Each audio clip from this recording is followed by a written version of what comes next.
Has it worked? Yes. Okay. Sure? Yes, it says Okay. recording started up. Right. Okay, lovely. So I'll let Jean to take the floor. Thank you. Thanks, Alex. So, good morning. We have our summer crowd. My name is Jean Boucher, and I'm a fellow here, and I'm presenting on my work. And this is a little bit of a brain baby of Keith Matthews, who wrote up the fellowship after working with Mario Giampietro, who's in Barcelona at the environmental school there. And Keith thought it would be a good idea for Hutton to have the capacities to do these kinds of analyses, which I'll get into. So I thought I'd name it and now for something completely different, because it took me about a year to get my head around exactly the concepts and the theory behind what I was doing. And it's multi-scale integrated analysis of societal and ecosystem metabolism, MuSIASEM. Can you say MuSIASEM? We'll just see if this, okay. So I'll talk about the fellowship itself, and then I'm gonna talk about some background and some stories, and then I'll talk about metabolism, which took me a while to get my head around, and then also MuSIASEM in the UK, which is what I'm trying to do. Well, I'm trying to do Scotland, but the data is a little bit more available at the UK level, some of it, and then we'll have some discussion. So I kind of already talked about the fellowships to develop the method, and then at the same time, it was written around critiquing Scotland's language around green recovery and also net zero and these types of things. So it's got both a qualitative and a quantitative dimension to it, which is what is the talk and then what's the walk. And so text analysis, we could probably handle that. And then what are the numbers that are going to show whether this is going to unfold? And so that's one of the things I spend a lot of time looking for data. So this is a work in progress. We know Scotland itself is contextualized in the UK, which I've already mentioned. So a lot of that informs and talks to each other. When we say net zero, we mean some sort of offsetting, and we could spend a lot of time critiquing whether offsetting happens or whether there's double accounting or what that is all about, and that's really not my critique at this point. So I already mentioned this, and the idea is to try to do multi-scale and integrated, so it kind of tries to go vertical and horizontal. So I already mentioned there's Scotland and there's the UK, so you could do a Scottish level and you could say, oh, well, Scotland's in the UK, and then there's Wales, and there's Northern Ireland, and there's England, right?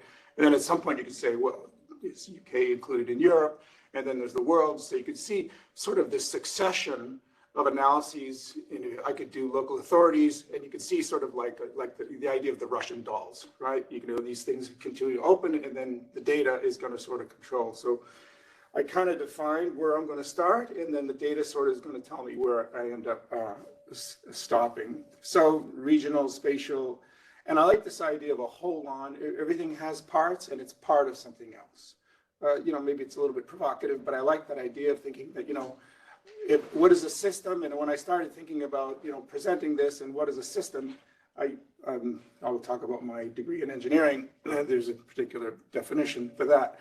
And at some point, in the last week, I don't think we can actually define a system, right? We sort of impose, these are the boundaries that I'm going to do my analysis. But at some point, everything sort of starts getting all connected. And the idea of black boxes and opening up black boxes. So you can imagine, so there's that Russian doll, and you open it up, and then how many other dolls are going to be when you open these things up. So it would be nice in the end to compare Scotland to other places if I get, all this stuff that I want to do, and to do also multi-years. So to look at sort of a trajectory over time. I already mentioned some of this. So the term grammars gets mentioned a lot in MuSIASEM. I mean, it's pretty much the narrative. And it's who's defining the narrative. And for instance, if I were to say a just transition, there's a number of components that probably pop into your head of what a just transition is going to look like. And there are people who are dominating that language and dominating what that's going to look like. So we can critique those things, but ultimately we're going to say, where does economics fit in? Where does the environment fit in? Where do social benefits fit in? And what are we expecting those types of things to happen? So, so why does all this matter? So let's get into it. So my undergrad was in mechanical engineering, and so I sort of came at systems that way, and pretty much as an engineer, we draw boxes. I'm gonna box something in and I'm gonna see where it is. And then when I got my PhD in sociology, and I skewed toward environmental sociology, and people kept saying systems this and systems that, and I'm like, where's the box? And people weren't talking about that. People were mostly saying when they talked about systems, they were talking about getting out of their silos. So there's these components, we need to look at the broader system, and I kept asking, where's the box? So we're going to draw a box around something, we're going to look at inputs and outputs. And there could be any manner of things going on within this thing, right? But I'm still going to look at my inputs and outputs, and I could do an internal analysis too. So there's internal and external components, and there's a bunch of inputs and a bunch of outputs, and there's always losses. So this idea of a circular economy where somehow my losses and my outputs are going to circle around back to my input in mechanical thermodynamic terms, it's like an impossibility. I met a guy doing circular economy and aluminum. He said, we have indices. I'm like, well, tell me about these indices. And he said, the most we get is like 10% aluminum circularity. So the term, I think it's fine that the term's getting around. I hope people are quite critical of it. This is your air conditioner. So this is a classic, mechanical engineering 101 assignment that you get, because I could analyze a condenser, I can analyze the evaporator, what kind of refrigerant, what are the thermodynamic qualities of the refrigerant, and then I can analyze these specific internal parts of the system. And we know that there's electricity coming in, there's air coming out, there's cool air coming out, there's also warm air coming out the other end. So there's a bunch of things that makes it a nice little analysis for a type of an assignment. So I had the pleasure during my PhD to spend 3 years with an economist who was also studying. I was at George Mason University, and they have the libertarian school there. And so we had nice kitchen conversations. That was quite fun. And I said to him one day, I said, like, what's an economy? People say there's this economy and there's that economy. And I don't really grasp what people are talking about. Again, I'm probably looking from my box. And he said, well, I don't really like using the word economy. I like saying there's economic stocks and economic flows. We have wealth, and then we have flows of this stuff. And this is a lot of the language that they use in MuSIASEM, but MuSIASEM builds on the work of Georgescu Roegen, who was, some people say, was the father of ecological economics, and sort of trying to build in sort of the environment, because economists for a long time weren't really looking at impacts. And the idea of a fund is something that if left to its own, it has the capacity to maintain itself. So like a cow, right? If you feed the cow, take care of the cow, it's going to keep providing you milk, right? If the cow starts to age or something happens to the cow, it's not going to provide you that milk. So the same thing with a catchment. We can think about land. If we take care of these things, they'll keep providing these things, and you can imagine these inputs and outputs. So it's not specifically like a stock of oil or a keg of beer, right? At some point, it's just going to run out, right? You could probably refill the keg with, a flow of something else. So the idea of the fund gets used a lot in MuSIASEM, and specifically the analysis. What really helped me the most is to think of it as the analysis of an organism, and an organism is like a fund of funds. Right, so like my liver or my brain, if I give it the right conditions, it'll keep providing what it needs, and if I take care of these types of things. So that's kind of a little bit of a backdrop, and I want to get into what is metabolism.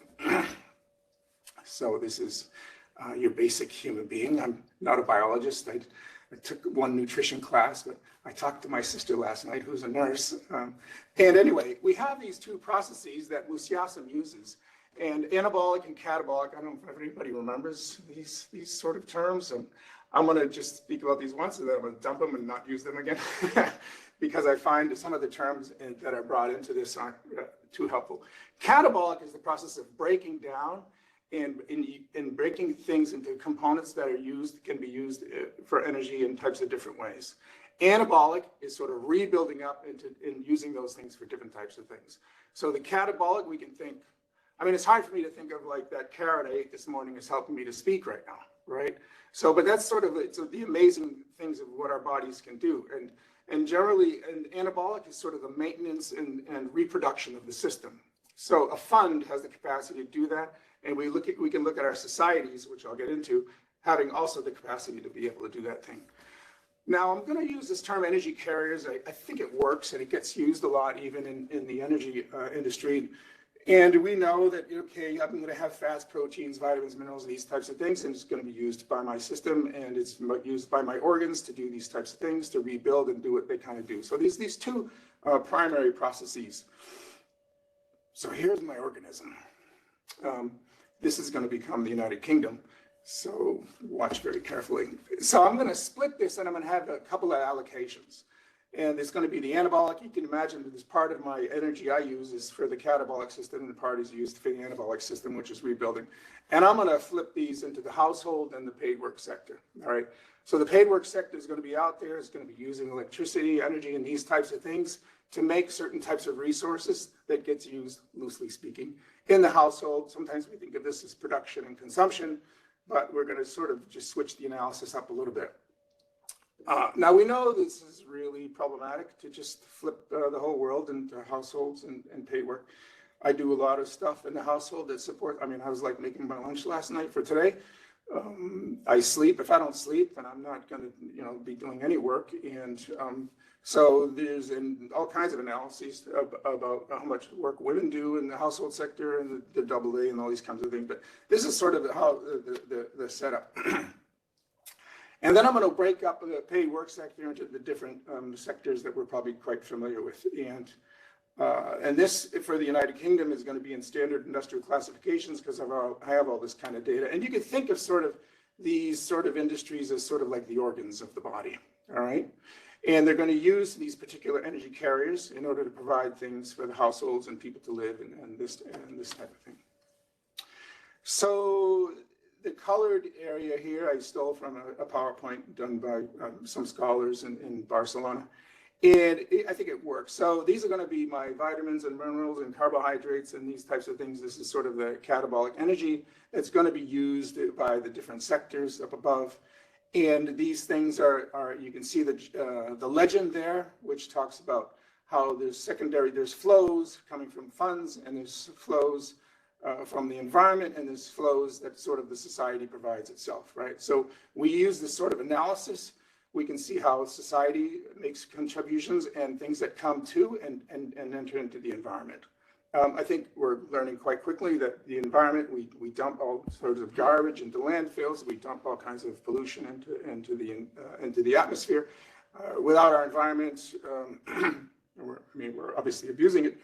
We're going to be hard pressed to continue in our organism. So these sort of particular energy carriers are going to be used by all of these different sectors. So one of the things I'm trying to do is I'm trying to get all this data aligned with this sort of standard industrial classifications for the United Kingdom, and to see how I could start running my analysis and see what kind of energy gets used in what kinds of places. So I think it was only a couple months ago when I really started thinking, because I was thinking a lot that I was trying to work on efficiency.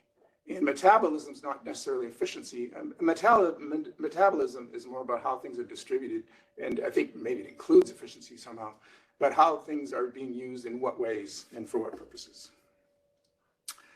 So this is kind of a same way of looking at what I just showed you. All right, so we have these different sectors. They're all sort of informing, right? We have the energy industry, which is sending energy to these different places. We have households there.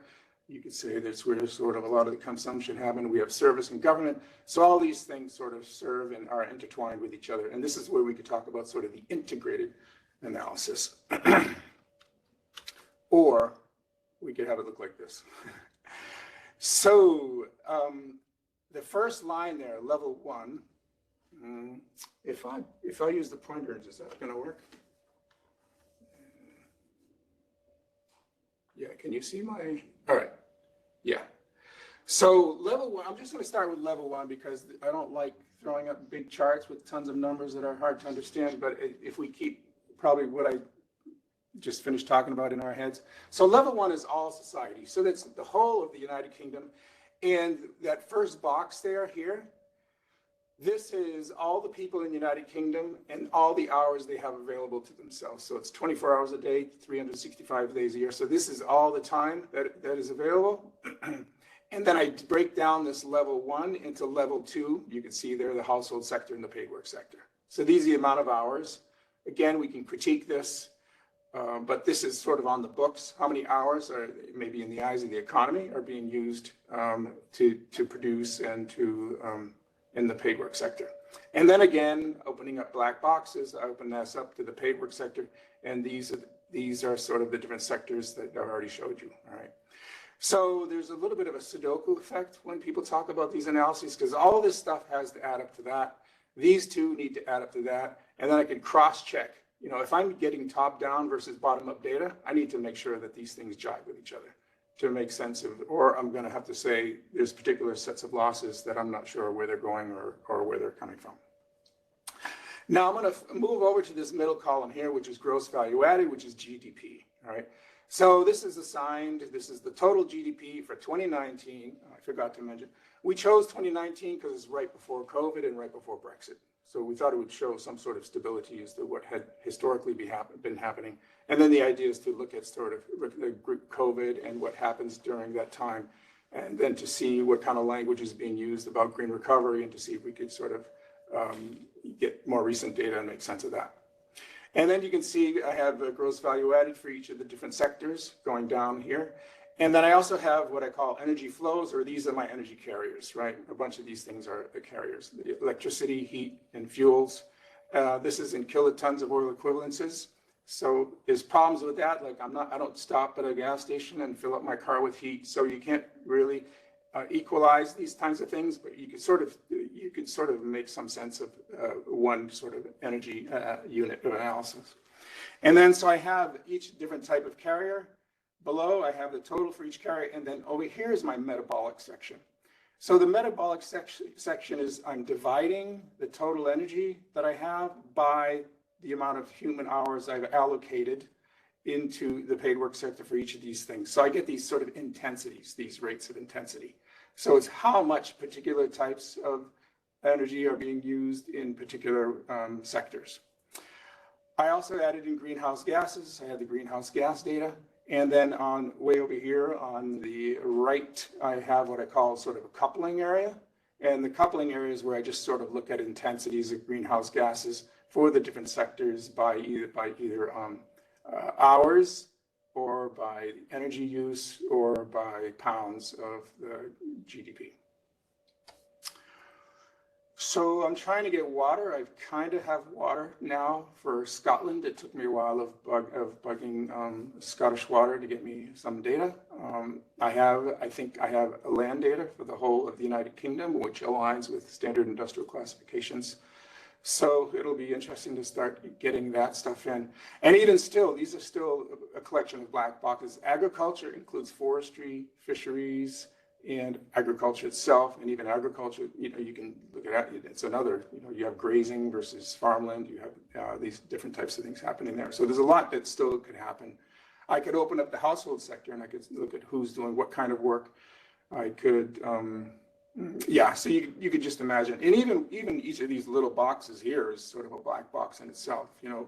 Is this electricity, how green, or what's the carbon intensity itself of this particular electricity?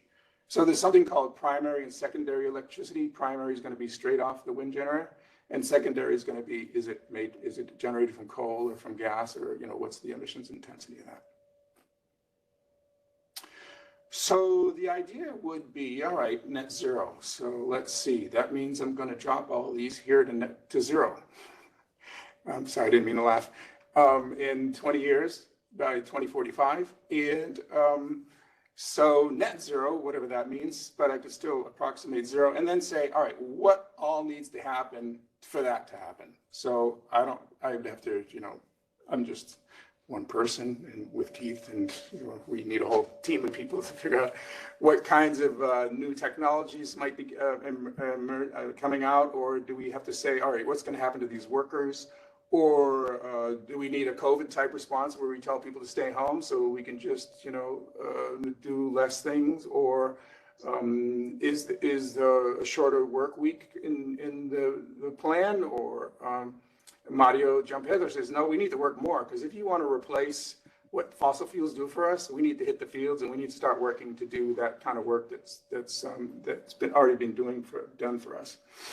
So, and then I haven't given this a whole lot of thought, like how might this inform environmental justice or just transition type of stuff. So how do we decide what gets, shifted around or starting to ramp down?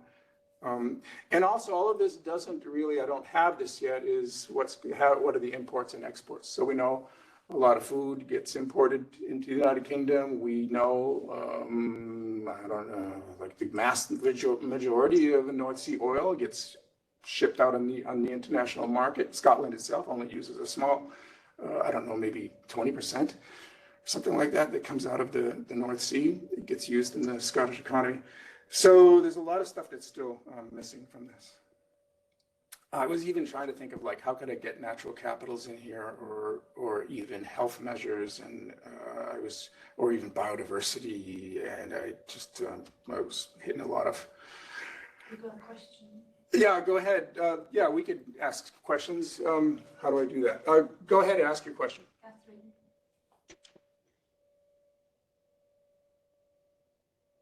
Catherine, you raised your hand.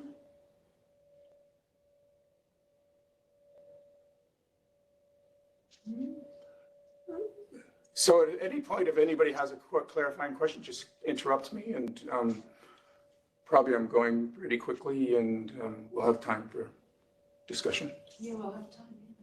Okay. Okay, I don't know why, maybe that's a mistake. So one of the things I did was I just sort of highlighting some areas here for a little bit of discussion, just so you're not staring at all these sort of numbers, trying to make sense of them. And so over here, we can see if we compare sort of the total energy metabolic rates here for these different sectors, we can see these two jumping out, all right? Transportation, energy, and fuel production. And we could think of this in some ways as sort of capitalization of those particular processes. So they're going to be less labor intensive and more energy intensive, right? And then, but we could also look, by looking at these industries, it's for different reasons, right? Energy and fuel production is using a lot of heat, and obviously transportation is using a lot of fuel, liquid fuels and petrol. We could also see here from these intensities that energy and fuel production is really sort of economically sort of pulling in a lot of money, right? And as well, I don't have to tell you, you've probably been reading the news and hearing how petroleum companies are making profit hand over fist, right? So we could also see, in economic terms, how if you use an economic lens, particular types of things that are popping up. Whereas these are a little bit in the same category. We could also see gross value added here. This is sort of the intensities, right? So I think it's important that we both look at absolutes and relative values, sort of when we use this kind of figure, right? Don't just look at the intensities of flows, and don't just look at the absolutes of going through. So we could see certain things jump out of gross value added. But I mean, there's also a lot more workers here in the commercial sector than there are in these other sectors. So you can see different things that start jumping out from that. Over here, so the greenhouse gases here this is sort of UNFCCC sort of analysis. So it's not greenhouse gases from just burning, it's greenhouse gases from everything. So as far as I know, as soon as you start turning the soil, you start emitting greenhouse gases. And so you can see sort of how agriculture is quite intensive here as far as greenhouse gases, even though it's sort of kind of low value and low labor. And then we also see how, the energy industry is quite high, and the greenhouse gases per hour worker hour. And then also we see some quite low values here in greenhouse gases. So maybe one of the things moving forward is to look at, do we try to shift our workers or a lot more of the economy more into commercial and services and that type of thing. I mean, these are broader discussions. So I thought I would talk about this, and this is a recent study by Velasco Fernandez, and coming out of the school in Barcelona. Mario Giampietro's the last author, so he's kind of the supervisor of a lot of this work. And if it was kind of looking loosely at, I don't like the terms developed and developing countries, and just using China and compared to Europe. And this covers the years 2000 to 2016. So it's a good 15, 16 years of looking at this. And you could think of this horizontal scale as, in the US, what we call labor or paid workers. And then you could think of this as sort of capitalization. So this is the energy metabolic rate that I had already told you about, the intensity of sort of energy that's being used, fossil fuel or heat, those carriers I mentioned. And this is sort of the workers. So you can see, if you look at Europe, it's very capital intensive here in the transport and services and also in industry. And I actually used to work, whereas on the other hand, you can see here in China as those being quite low, both in labor intensity and capital intensity. But you can see China is kind of on the move. Actually, China's on the move in a lot of places here. Whereas in some ways, Europe just kind of sitting here circling, is just kind of circling around. It's just sitting there, sort of. We already know that, these are integrated societies. 30% of China's emissions come from exports, I think stuff that's going to be exported. So you could see that when people say China is like the workshop of the world, you can sort of see echoes of this happening here. So it's hard to just say, oh, this is completely capitalized, which, it's more industrial intensive, less labor intensive, but there's also import-export stuff happening at the same time. Services and government, you can see China's on the move here coming up, and then also this is agriculture. So China's really coming down as far as the amount of labor in agriculture, and in the paper it talks about how even China is exporting a lot of its food production and buying from other countries. So I don't exactly know all the detail on that. So you can kind of see in some ways what MuSiASEM can do when you start looking at sort of metabolism, societal metabolism, how it's distributed, what kinds of energies, labor and capital. Já se possono fare una? All right, go ahead. You got a question? Go for it. This is? Go ahead.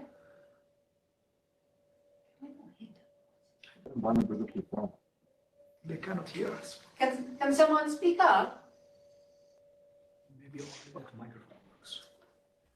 Can you hear me okay? We can hear you fine. I think it might be an error from somebody who's unmuted themselves. Yes, this is unmuted. Yes. Can you tell him that this is do you want to mute yourself, please?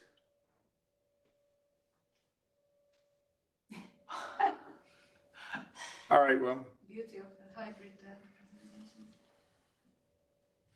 So I already mentioned in some ways that I'm struggling for data at the Scottish level. Things are starting to clear up a little bit since, it's been really great working with Dave Miller with the GIS data. We've ran into this company called Verisk that has a lot of the land data for the whole of the United Kingdom and the recent water data, but then also water markets. The interesting thing is that since the water markets privatized in the United Kingdom, they're kind of in some ways keeping better data. And but then there's also separated. So I can probably get some of the English and Welsh data on water, how it's used in different industries, not so much for households. Northern Ireland, I still get to figure out where that's going to go. And then I have to sort of make sense of, see if that stuff jives together. I could use sort of proportions of how things are distributed in the United Kingdom in order to apply it to Scotland, but we know that grazing as far as agriculture is different here in Scotland. So I could even apply, so I could sort of simulate what I think sort of an analysis might be for Scotland. I already mentioned about agriculture's kind of low value, low employment, but uses a lot of land and it doesn't really use a lot of the kinds of energy that we're tracking. I mean, we know the sun is just one of our great benefits. And So this kind of stuff is hard. I think as soon as I use the word metabolic, something in our brain just sort of turns off a little bit. And we know governments aren't set up for this kind of language, and everything oftentimes gets reduced to economics, and it's a little bit taxing on the brain. So, which I don't know if you've heard of Kahneman System 1.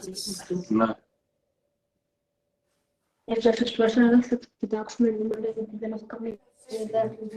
So I probably have the power to mute.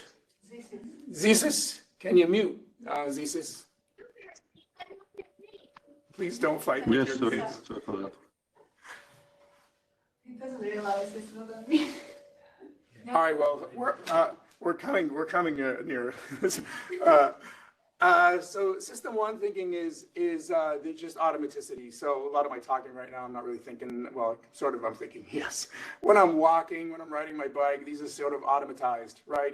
People talk about multitasking, but when you actually, you're in a new neighborhood or anything new that you do, if you've tried learning a musical instrument lately, I mean, it's system two thinking where you just have to really be concentrating on what you're doing. And so it's a bit taxing, I think, for governments to sort of think metabolically, which is my next bullet point. But just reducing everything to economics, as we know, is not working. But we also know that this is changing, right? We have actually people talking about well-being metrics and measures and coming to existence. So the idea is that this is sort of sloppy grammars in MuSIASEM language to just reduce everything to one value. And we know, I mean, climate change and impacts to the environment is sort of witness to sort of reducing everything to one kind of language. So the idea is to look at the trade-offs, and that's one of the things is sort of this tabulating method can do is sort of say, oh, okay, so if I have these particular benefits coming from, if I have people can work, and then if we have certain, economics, but then what are the trade-offs, right? We have greenhouse gases trade-offs, and we could pull, that's the idea too, is there other ways I can pull different kinds of impacts into my analysis? I think I'm done. So that was half an hour and probably not too bad. And then we have a good discussion time, and don't be bashful, be critical, and any help. Oh, yes, you got data? You got to get data. And I'm looking for collaborators, and so been going to a lot of conferences and meeting people, and I feel a little bit like I'm that eccentric sort of artists who nobody's quite doing kind of like what I'm doing. But people are quite interested in oh, good thing you're doing that. I'm glad I'm not doing that. I get a little bit of that kind of thing. But anyway, so that's all. I'm open to discussion. Thank you, Jean. So yes, let's have some questions. Any questions from the room? Online? Alessandro, you're the first. Hi, John. Thanks for the talk. Hi, sorry, I can't be there, but really interesting. So just a little bit of a open question, I guess. But so the talk is called mentions net zero. So how do the prospects for net zero look like to you by 2050? And where do you think the emission netting power can come from, and what will be the energy cost? Have you got any idea of these issues? The quick answer is no. But could you break down the second question when you talk about netting? I mean, are you talking about how we are deciding how we measure offsetting or something like that, or? Yeah, so there is a part of the budget there that shows what is emitted in various sectors. Then for net zero, we need also a part that kind of offsets all that in one way or another. So what would be the part, what could be the part that cancels out all those emissions? Where does the canceling out power could come from by 2050? And if it's natural or it's engineering, if it's engineering, what could be the energy cost of that? Yeah, I think is going to be quite expensive, and I'm not sure that we really have a handle on how expensive it's going to be. I could speak a little bit. So when I started looking at the green recovery language that Scotland was sort of using, they have a couple of documents with the title. You're talking about green recovery. They didn't really say a whole lot, and so I thought, oh, either they're smart, but at the time, I don't think anybody knew how long the COVID was going to last, and so, but they did sort of take this opportunity to say particular types of things like this will happen in the next 10 years, or we plan on, and sort of I think net zero was also embedded in that language. I mean, there was a lot of hopes during, I think, COVID because things had slowed down, and let's face it, we saw cities clear up. I think it's somewhere in Nepal, they saw mountains that they hadn't seen in 50 years. So there were some amazing things, and I'm really convinced we need a COVID type response from governments, but I don't know that it's probably going to take a lot of courage. When I read the net zero document from Scotland, there's a lot of this language, ministers shall provide, ministers shall provide, ministers shall, this type of thing, but I'm not really seeing some particular mechanisms. We know hydrogen and sort of carbon, capture stuff is really high in the grammars. But I'm a little bit. I heard hydrogen's a great energy for the future, and it's not quite ready now. So I feel like I'm not really answering your question, and I don't know that I can actually. Anybody else can chime in on that, or Alessandro, if you want to add more.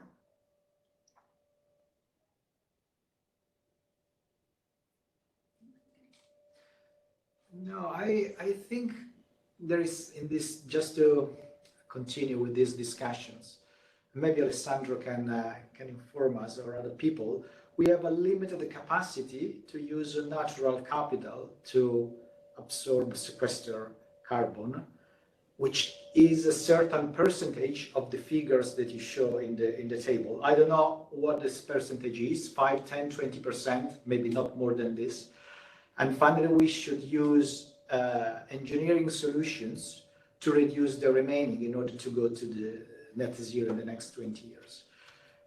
One of the problems, I mean, probably I don't have complete knowledge, but if I remember, we have for many countries, including the UK, the marginal cost for reducing carbon dioxide over a period of time, which were set by the UK government, considering the possibility to stabilize temperature at 1.5 degrees, so following the Paris agreements, and according to the contribution that the UK can give to the global warming problem, And this doesn't include the fact that we have to cut down all that amount of emissions. But now we're speaking in terms of reducing all this stuff. So there is a kind of mismatch between the new policies and the cost that we have, the marginal abatement cost that we have today.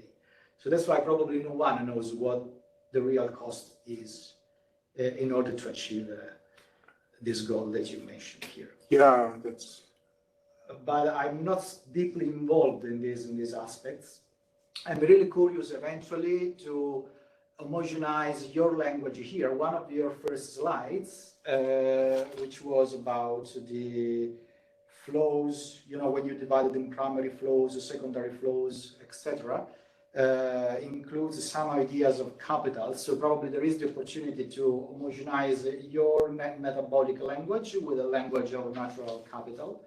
And eventually in this type of table, I don't know if it can be interesting, the gross value added can be supplemented by the ecosystem value added. We can use the values, the values of ecosystem services provided by natural capital. And we have these quite long statistics in the UK and in Scotland as well. So I think there are supply tables that shows where the ecosystem services come from which ecosystems, and the use tables that probably are good for you because they tells you which of these sectors, agriculture, transportation, etc., are using natural capital. And you have biophysical units and monetary units as well. That was wonderful. Just as my comment. I think there is maybe Carol. Alessandro, did you hear all that? Yes, I did. Thank you. Yeah, great. Thanks. I hadn't quite caught on those percentages of what actually the offsetting would sort of do. But yeah, thank you for all of that. Those, we will talk. Okay. Yes, Carrie, you wanted to come in? I think I was going to make a similar point to Simone's, only less articulately, and I apologize. I'm at home today, Sean, because of my cold, so apologize for not coming in. Maybe I'll ask a different question, other than to say I'd be interested in that discussion about natural capital, because I struggle with reconciling the two. Natural capital is not a thing, you know, it's a way of describing a complex ecosystem, which is partially represented in this table, so it's maybe just a case of representing differently. My question is about data. I was really intrigued that you saying you're missing all sorts of data sets for Scotland, and yet you could, or maybe not you, others have done analyses for China. Now I know China is at a bigger scale. How can they get the data for China? Is it because of the scale issue? Or, you know, I'm intrigued by that, because in Scotland we do have relatively good data. I know there's lots of gaps when you go looking for it, but and also other issues about data trustworthiness as well. I'm intrigued. Any comment you have on this? Yes, great question. Thanks for that. I was thinking the same thing. So one of my problems is I kind of came in as a purist, wanting, you know, whatever that means, wanting to get the particular data from the government, these types of things. And what they're doing in Barcelona is, you know, so that's one way of getting data. The second way of getting data is using technical coefficients, because, you know, particular types of things are going to have particular types of efficiencies. And then you say, well, we know there's so much energy or X being used in the system, and we know that these technical efficiencies on the bottom, and so we sort of ramp up. Or you somehow use a third option, which is you kind of work it from the middle, and then you approximate both of those together. You know, when we talk about modeling itself, Mario now is talking about how this is not a model, and what he means by that is we're not modeling how things are going to turn out. We're trying to actually describe how things are right now. So yes, good question, and I'm busting out of my purism and probably going to start looking at technical coefficients or these types of things, or approximations. If we have some sort of approximations of what we think ecosystem services are, then yeah, I'll probably be working in that direction, and then all these things get stipulated and explained in a paper when it gets written up. Yeah, did you want to add anything else to that, or is that kind of, I think, helps answer the question? No, I didn't have a guess about what the answer would be, but yeah, you have to work with what you have. I know that Mario is very strong on not calling this a model. I think it's kind of quite a useful, maybe it's a useful point to enter with. This is a way of representing reality as best as we can, as best as we know it. Yeah, I mean, I've often struggled with that. Why is it not a model? What do I call it? It's not a model. Well, thanks for it. Because is it a model? I mean, what? Yeah, go ahead. I think I interrupted you. No, let's have a more intelligent question. My brain's failing. Thank you, John. Well, I actually was at summer school 2 weeks ago, and I called him out on it. I said, Mario, as soon as I pull out a piece of paper and I start drawing something, I think it's a model. Like, my dad's a model. And then, you know, what do you mean? I think he's taking a shot at, you know, a sort of economic dominance of sort of modeling a particular, you know, a projection. And I'm like, oh, okay, well, yeah, all right. Even a lot of my work I did, and statistically, I didn't really originally start calling them models. Then I said, oh, well, everybody's using this word model, and I started. So I think we have to think about the context and how the word model gets used. So yeah, I see what Mario's saying, and then I'm probably still going to use the word model. But anyway. Yeah, it's just having a more precise adjective next to it. But, you know, and just to follow up on that, I mean, something you haven't mentioned, but I understand that MuSIASEM can be used in predictive mode. So you could say, what if? Is that right? Just to maybe that's something you want to mention. Well, that's going to be my goal, right? Is, you know, if I say I'm going to sort of try to backcast, which means I'm going to put, you know, all these zeros into my table here. Well, with my 15, 20%, whatever the offsetting, whatever value I sort of decide on is a reasonable degree of offsetting. And then I'm going to say, all right, what kind of miracle needs to happen for us to get there? And so if I have enough, if I can get, 2015 data and 2011 data and start seeing these particular types of trajectories, plus the green recovery, but, the green recovery, I mean, I think Greta said it really well when she said blah, blah, blah with the Build Back Better, because we just bounced right back, right? There was no green recovery. So yeah, that would be the idea for me to somehow project into the future what MuSIASEM is telling me now.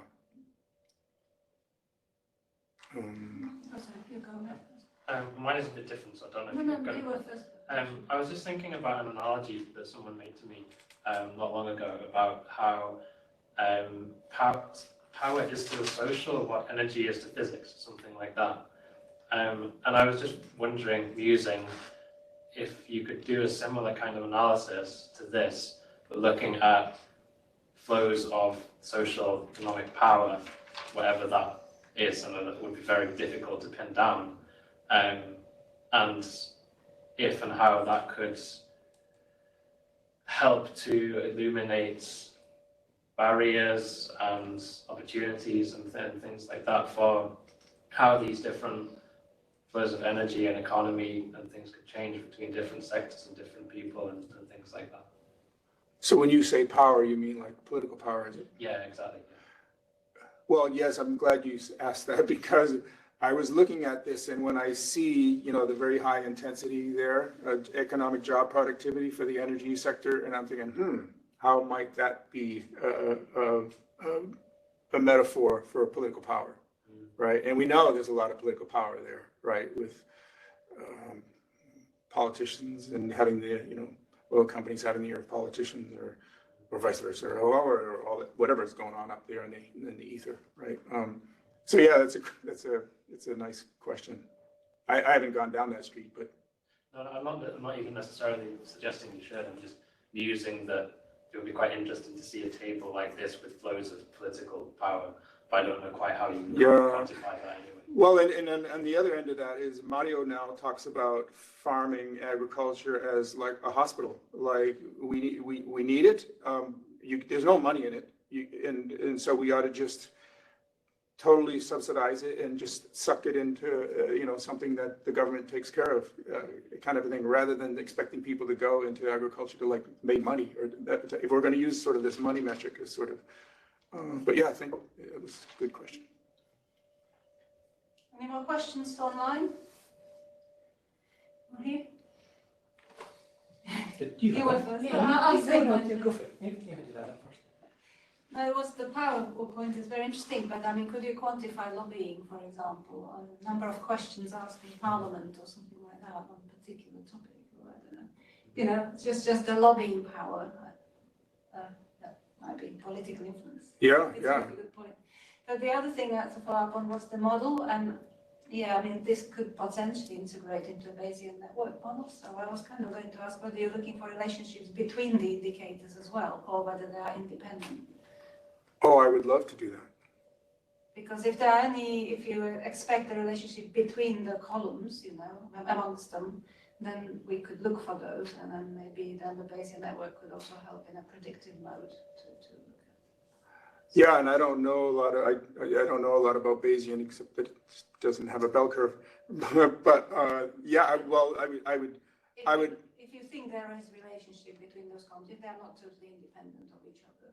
Well, I think with a lot of the language of decoupling, right, we're saying that there is a relationship between economic and environmental impacts, right, or greenhouse gases. We've known for years that GDP and greenhouse gases were like married to each other, right? So yeah. So it was interesting to see that there's an integration possible in natural capital accounting, but there might be also integration possible with some modeling aspects. So it'd be really nice to bring these methods together. Yeah, I'd be happy to explore that with you. Anyway, so yeah, you want to go now? Thanks, John. That was great. Thanks. It's another example of somebody who comes out of the institute and takes a topic that I have not the first idea. I'm not an economist, I'm not a biologist, I'm not an engineer, that's something along those lines. 30 minutes, fantastic. So I'm going to ask this a stupid question, or another one, and possibly the analogy doesn't work, so cut me off if this doesn't. So I'm thinking about your metabolism one. So if you're kind of treating this because you had your catabolism, anabolism, and your vitamins and your carbohydrates and all that kind of stuff. So if you think of all your sectors as basically all the stuff that's going on in your body. So let's say your system is broken. There's something not right with it. So if you were a human, you go to the doctor and you'd say, right, sorry, you've got to stop smoking 40 fags a day. That's not doing you any good. Yeah. You've got to stop drinking 4 cans of Tennent's super every night. That's not doing you any good. Yeah. And all those sausages, that's probably not doing you any good either. So of all of those things, do you have any kind of feeling about, I don't want to use kind of quick wins or any of that kind of stuff, but are there any of those that are just glaringly to you a bigger issue than anything else? And I'm not expecting you to have a magic wand that you're going to wave, but one of the questions is, Scotland's in maybe not a unique situation, because obviously previously we were in Europe, so we had this your kind of Russian doll thing, but given that only some powers are devolved to the Scottish Government, even if you had something that you could say there, it could be that it's not something that Scotland's actually able to control itself, because it's not something that currently the Scottish Government has power over. So I mean, how do all these kind of things play into solving some of these problems? If effectively you've got your big brother in the next bedroom, and you say to him, right, okay, I've decided I'm going to stop smoking 40 fags, and he says, no, go on, there's a couple of free packets, just keep puffing away, because that kind of seems to be what you're suggesting post-COVID, is that rather than the green recovery and all of these kind of things, we've just gone back to doing all the same crappy things that we were doing before. So is it a hopeless situation, or? Great question. A lot of things running through my head. One of the things was when Karl Marx, well, he talked about capitalism. I'm not sure exactly want to go down that street, but the idea that we've conjured something out of the netherworld, and you know that we let the genie out of the bottle, and it's hard to get it back in there, right? So there's that, and pretty much related to fossil fuels and just the amazing power that the energy intensity that what we get. There's a guy called Nate Hagens who's doing a lot of, he calls it the human superorganism, and he looks at all of humanity as sort of just this energy throughput sort of system, which I think fits well with what I'm doing. And so if we look at this diagram again, and it's, even though I've sort of split China and Europe, right, we're all sort of at some level integrated one organism, right? And we've sort of, the metabolic sort of systems have sort of distributed what's happening in different types of ways, but in sort of like, you know, one of the studies that Mario did, he just said if Europe had to, it couldn't actually grow its own food on its own land. In the way it's presently done with all the fertilizers and pesticides and whatever else, it would just, you would poison ourselves, or you know, we just don't have these capacities, or the amount of people that would have to get back on the land. Or he does this other thing, like if he tried to go back to horses, you need all these horses, but you'd only use them at one time a year. Meanwhile, the rest of the year you got to feed them and all these kinds of things. So he runs these sorts of charts, which are quite provocative and probably nail it in some ways. There was something else I was thinking about with your question. I should have written it down.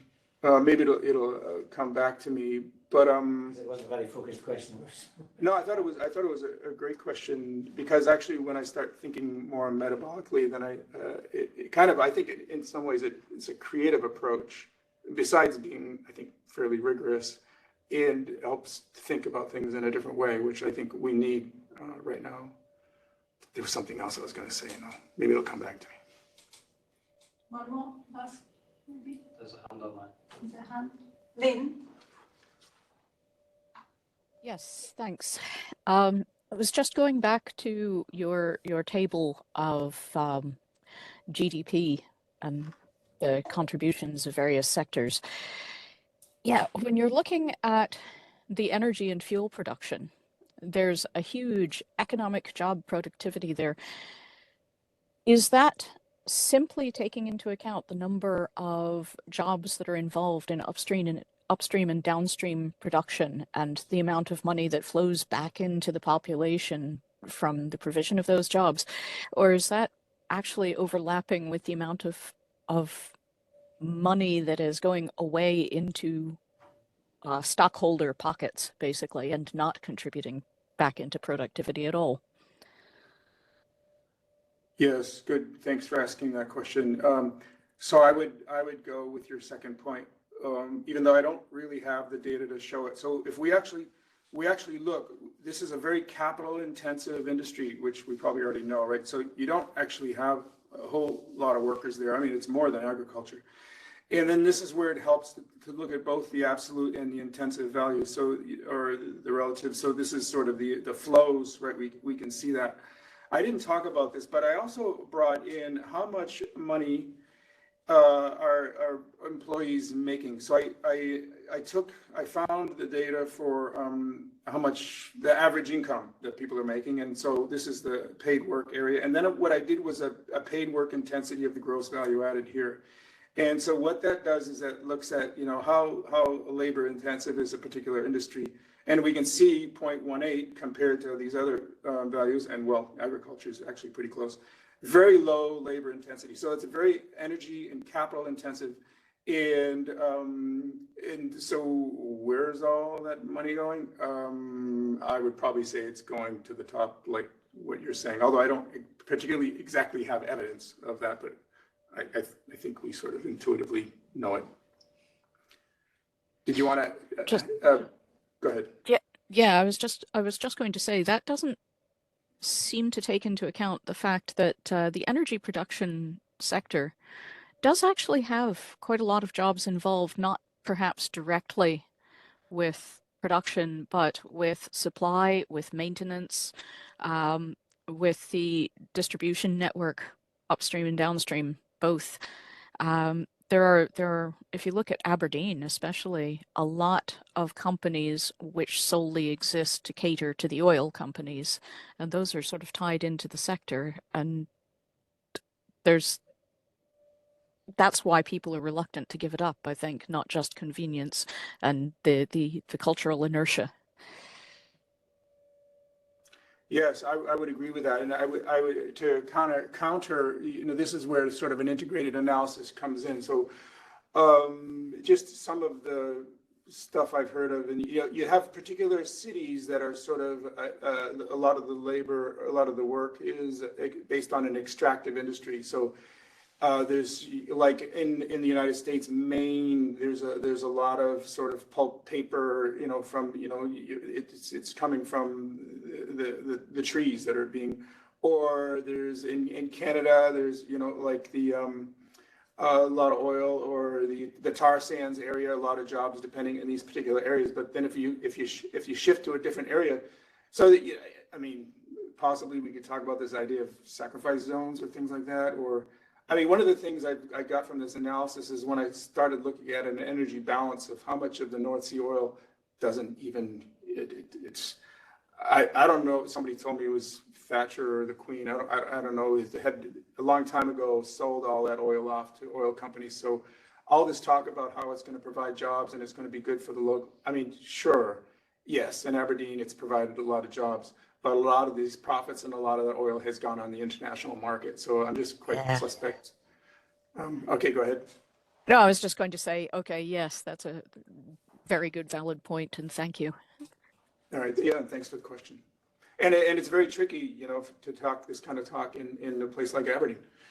I live not too far from Detroit, right? And you know, the cars take on a whole different dimension in Michigan. You know, it's like you got to have a car, even though Henry Ford used to ride his bike to work. People seem to forget that. Any other? Well, actually, we're at time. Yeah, we're at time, and so my email. Well, you probably know how to get a hold of me. And so anyway, thanks so much for your attention and great questions. Okay, well, thanks everyone for coming. Just another plug for the next event, which is in September. We have Professor Norman Fenton and Marianne Scott giving a presentation at the end of September, so look out for that, please. And there'll be another seminar in October by Matt Hare And if anyone wishes to present, please get in touch with me. We can line up more talks from November onwards. And finally, if you are not on our WebEx chat group for Systems of Hutton, again, get in touch and we can exchange ideas that way. So thank you, Jean. It was a fascinating presentation. Thank you for coming and see you again next time. Thanks, Miriam, for sponsoring.